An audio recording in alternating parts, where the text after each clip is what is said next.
Hello, Model UNers. It's great to be speaking to you today. Let me say one thing. I'm very sorry I'm not with you in person. Originally, I was hoping to come to your conference in Hyderabad, but unfortunately, something happened at the embassy, and I'm not able to get away. So I hope this video is some sort of a substitute. But know in my heart, I really would like to be with the Model UNers because I believe so much in what you're doing. I thought a lot about what would be something that would be relevant to what you're doing, because I've been following Model UN for quite a while, and I know quite a few people who've done it.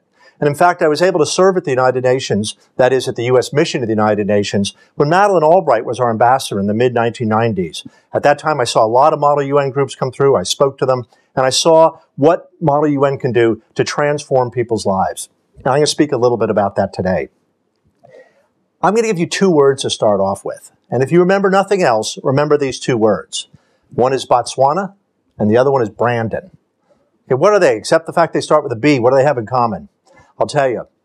Botswana, when I was watching the Security Council, Botswana was a non-permanent member, had a 2-year stay on the council. And what I saw was one of the most incredible pieces of diplomacy I've ever seen. Botswana is a country of 1.5 million people in Africa. They do not have a lot of resources, but they had the best resource of all when it came to working in the Security Council.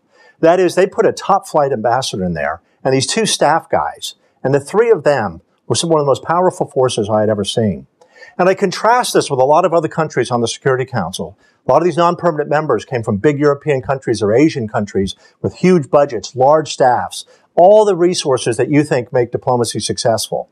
But what they didn't have was what Botswana had, which was a top-flight ambassador, as I said, and those 2 staffers. So what did Botswana do? Botswana ambassador came in, and he quickly summed up, how do you make an impact on the Security Council when you're a small country? And not a permanent member either, but rather a non-permanent one.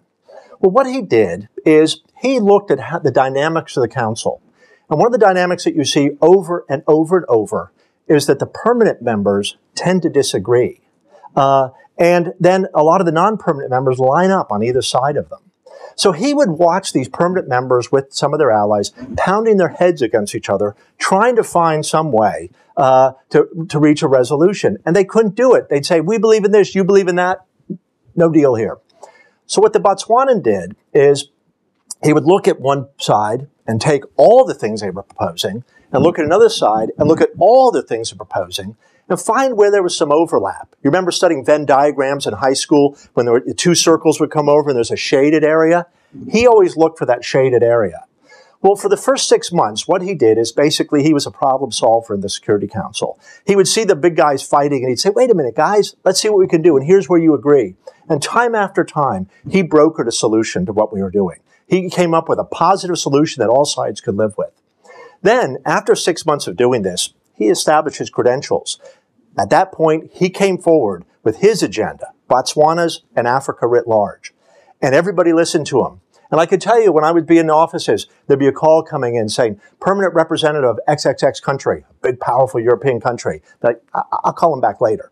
But when the Botswanan guy called, okay, hey, what's up? Immediately, you had a conversation. The guy had established his credentials. He was a problem solver. He was a player on the council. And at the end, he got a lot of his items through the Security Council. He helped Africa. He helped Botswana. The lesson there is simple. If you think about it, you understand the situation you're in. This time it was on the Security Council. It could be in a business setting. It could be anywhere. But this guy found out how you solve that problem and how you be a big player when you don't have the resources of everybody else. At any rate, to this day, the most impressive performance I saw of all the non-permanent members and even some of the permanent members was this guy from Botswana. The other word I mentioned, Botswana, Brandon. Who's Brandon?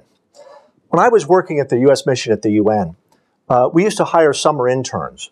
These are some of the most prestigious jobs. We'd have the top students from all over America applying for these jobs.